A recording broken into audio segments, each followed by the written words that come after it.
Welcome back to the Healthy Kosher Network, your kosher source designed to improve your health and your life. This is episode 1 of the Healthy Kosher Children series. Why are we setting our precious children up for diabetes and Alzheimer's disease? My name is Travis, and our goal at the Healthy Kosher Network is to help you and your family be at your healthy kosher best in every aspect of your lives. Please be sure to tap the like, subscribe, and notification buttons if you haven't already done so, and tell your loved ones about the Healthy Kosher Network. So, in previous episodes, I have talked about sugar and its negative influences, and my encouragement to do your best to eliminate it from your diet and your family's diets. So, I think that this is maybe the biggest issue in our lives, the thing that we can make the most difference about, and the thing that we need to work most on, especially when it relates to family in the religious world. I think we've already, doing some good work in raising our kids right and getting them, in the frame of mind and in the way of life to make good choices, and in who they hang out with and what they learn and what they see, and I think we're good in many ways. We certainly have lots of improvement. However, in this way and in this topic of sugar, diabetes, and Alzheimer's disease, we are really setting our kids up for diabetes. Child onset type 2, which is insulin resistant, which is acquired diabetes, not something you're born with. Type 1 diabetes, where a child or an adults require the use of insulin according to a genetic defect. That's not what we're talking about, right? We're talking about type 2 diabetes that is a result of habitual chronic insulin resistance because of the overconsumption of sugar, added sugar, and inherent sugar in foods, to the point where no longer does the production of insulin by the body satisfy the requirements of the body to metabolize sugar, and then the person needs to be prescribed insulin in order to properly metabolize that sugar without horrible side effects, medical consequences like blindness, heart failure, open sores that won't heal, etc. This is a glaring problem. Children are getting diabetes at an alarming rate because of their diets. And when we talk about childhood obesity being the number one problem among children, from a health standpoint, a kid can be obese and not suffer any seriously negative consequences for many years. It's the fallout from that obesity, right, is the diabetes, the heart disease, and other ramifications that we're going to get into here today. So right now, this is actually 2012 findings, I think, over 90 million adults have been told that they're pre-diabetic or that they already are diabetic. And I have been told, my blood work done maybe about 7 years ago, and I was pre-diabetic. My father's mother, Oheva Shalom, died of complications of type 2 insulin-dependent diabetes, and it probably runs in my family to be very easily insulin resistant and very intolerant of a high carb diet, but we all are to greater or lesser degrees.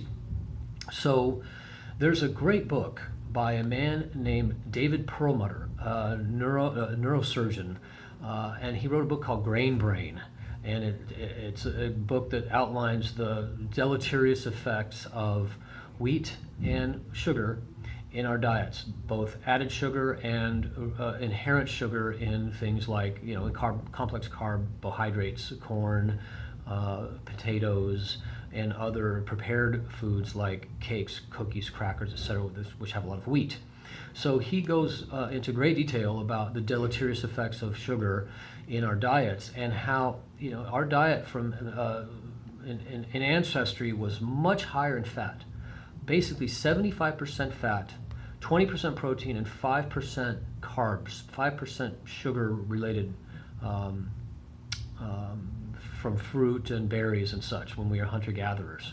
So, and if you look at our diets today, it's completely the opposite. We get about 60% carbohydrate, and that's the recommendation, by the way, of the USDA, that we get about 60% of our diet from carbohydrate, about 30% from protein, and the rest from fat. Well, folks, it's killing us. And what he goes on to say is why we call it grain brain, because studies are now showing that there's an incidence of 2 times, or let me put it another way, if one gets diabetes, insulin-dependent diabetes, one is twice as likely to have to later contract Alzheimer's disease. So if 90 million Americans are pre-diabetic or diabetic, and let's say, half of them become diabetic, so that's 40 million Americans, 40 million American adults that are diabetic, and then 20 million of those will end up with Alzheimer's disease. Well, our kids are even more accustomed to eating sugar, it seems to me, than we grew up to be. I mean, I grew up with plenty of candy, and I've had to work hard to eliminate sugar, cookies, crackers, candy, sugar in my coffee, et cetera, over a long period of years, and modifying my behavior and my diet. Well, just think of the mountain that we're giving to our kids to try to climb their way out of. It's really wrong, and we're guilty of contributing to the disease of our own children. So what to do about this? Well, that's a thorny issue, isn't it?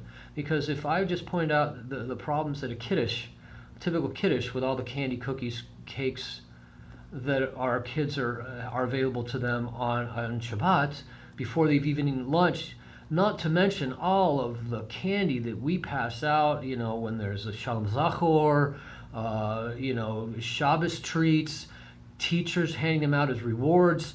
I feel like I'm reading some psychology book about Pavlov's dogs, where we're rewarding our kids like it's some kind of behavior modification exercise. It's crazy. I think we're kind of not sane. Remember, in the healthy kosher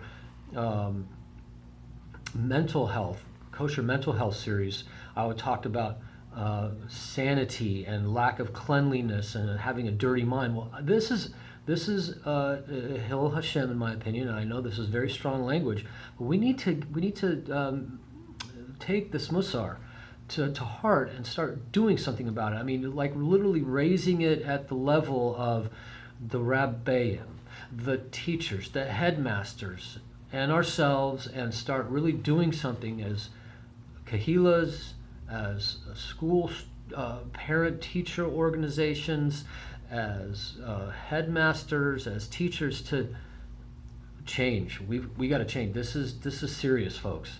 Are you hearing it here first? Probably not, but maybe stronger words than maybe you've heard before. But in any event, I'm here to help. I'm here to help us make the daily, hourly, daily, weekly, monthly, and yearly changes every day to get better. And I think we can do it together. So stay tuned to the Healthy Kosher Network for more valuable information in our regular updates throughout the week. We encourage you to comment and message us with any thoughts, suggestions, or questions you have. We'll work hard to get you the answers you need to improve your healthy kosher lives. Please be sure to subscribe and turn notifications on for the Healthy Kosher Network, and so you can stay current with our latest updates and get the most out of your healthy kosher life. Thanks for watching.